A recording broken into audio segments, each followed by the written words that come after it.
Guys, so ayun, good evening everyone.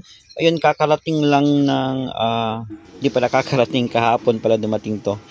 Ito yung S136 drone na may GPS, no? So ayan, na-try na natin to.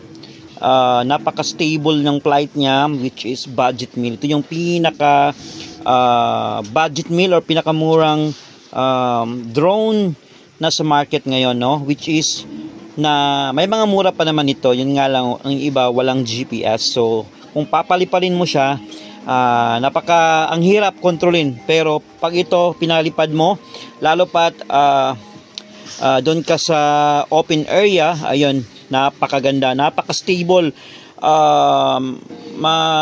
Compare ko talaga siya sa mga DJI Mini. Yun nga lang yung camera niya hindi nga lang ganun kaganda katulad ng DJI. Pero sa mga beginners dyan na mahilig sa drone, ayun, promise guys, napaka-stable nito.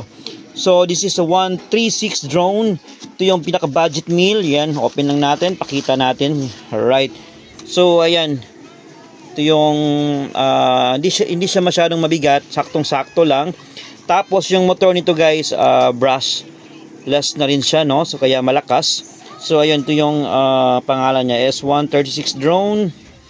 Alright guys, so ayun, pag meron tayong free time, pakita ko sa inyo to. Testing natin kung paano to i-calibrate, paano natin to papalaparin, at pakita ko sa inyo guys kung gaano ka-stable to.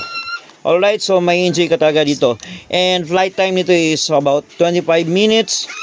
Ayun, maganda na rin yun. And then of course, ito yung controller niya, so hindi mo na kailangan ng battery. Ayun, rechargeable siya. Ayun, pwede mo siyang lagyan ng any cellphone para sa camera niya. Ito yung camera niya guys, no? So yun nga lang yung kaibahan niya sa DJI is yung camera niya, iba talaga yung DJI kasi maganda yung kuha niya. Meron siyang gimbal stabilization, so ito wala. Pero sa flight guys, kasi may GPS siya, and then sa presyo, medyo malaki yung difference na, no? Medyo mahal talaga yung DJI kasi nga yung camera niya. Alright guys, so ayun, pag may time tayo, testing natin tong, pakita ko sa inyo paano i-calibrate, and as well as paano papakita ko sa inyo guys kung gaano kaganda to. Yung hovering niya, gaano ka-stable, and then paano gamitin to guys pag nasa labas kayo, and also indoor to gagamitin. Yan. Kasi may option siya. Pwede mo siya lagyan ng GPS at saka pwede mong i-off yung GPS niya. Alright guys, no? So ayan, abang-abang lang. Kung may free time tayo, test natin tong drone S136 Mini.